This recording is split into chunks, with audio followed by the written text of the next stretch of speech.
Alright, so problem solving example of moments of inertia, page 360, problem solving examples.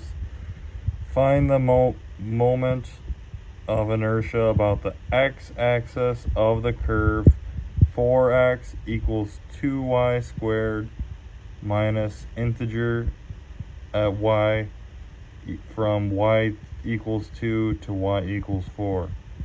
If an arc length theta s is between x and x plus theta x, its moment of inertia with respect to the x-axis is theta I lower power theta triangle theta I equal y squared triangle s, where triangle s is one-dimensional arc. Therefore, it is not necessary to find its area or volume because it is a one-dimensional arc. The sum of all such infinitesimal curves, each multiplied by a square ordinate, gives the required moment of inertia. From differential calculus, we have ds equals the square root of d times x squared plus d times y squared, where d of s equals triangle of s when triangle of s decreases to an infinitesimal dimension. The expression can also be expressed as d of s equals absolute value of d of x over d of y squared plus 1 to the power of 1/2 times d of y. From the given equation, x equals 2y squared over 4 minus 1 over 4 in integer y, and d of x over d of y equals y minus 1 over 4y. D of s, I can't, that's too much to fucking read. Damn, that's the answer. So you simplify it down and that's what you get. You get 123 over 2 through simplifying and plugging it in the whole formula of the d of x to d of y. Alright, so now I think we're just going to flip through the book and just kind of get the summary of a lot of the sections, because this is kind of like summer review, you know, so I'll give myself a break on that one. We'll go over to this page. Page 368, 16.5, the triple integers. The triple integer of a function over the region R is represented by the formula. Triple integral symbol f of x, y, and z times d of e equals integral symbol e to k, d to c, b to a. There's 3 of them. F times x, y, z times d of x times d of y times d of z. The integral on the right is the iterated integral. Triple integrals may be defined on regions bounded by a parallelepiped and regions on the xy plane. Theorem. Suppose that function f is continuous function on the region R is defined by the inequalities.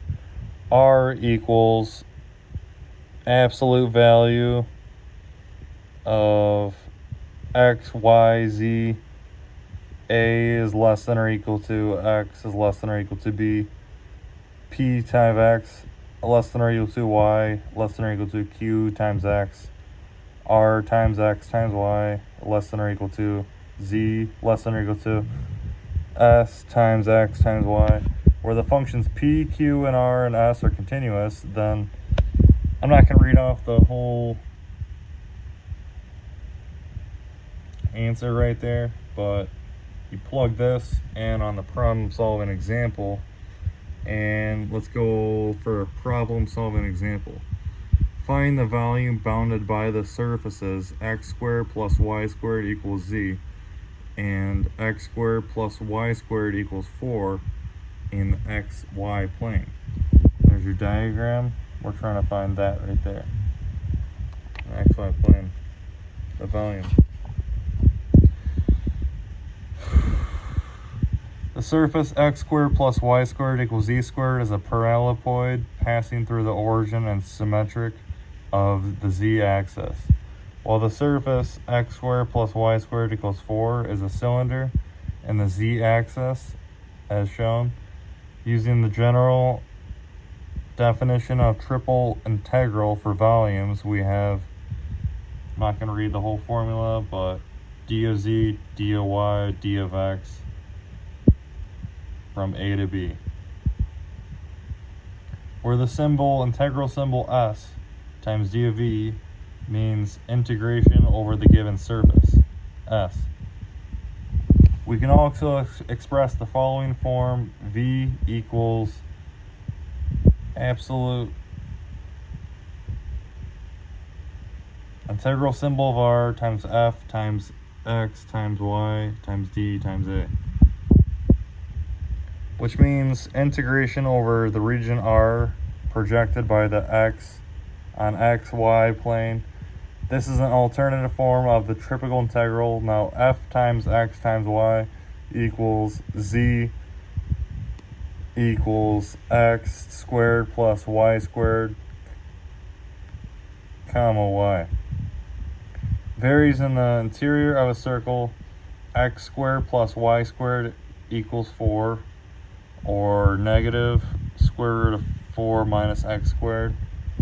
By symmetry, the required volume is 4 times the volume of the first octet. Hence, v equals 4, 2 to 0 on the integral symbol, or 0 to 2, I should say. And then it simplifies down to 8 pi. That's your answer from plugging in these numbers.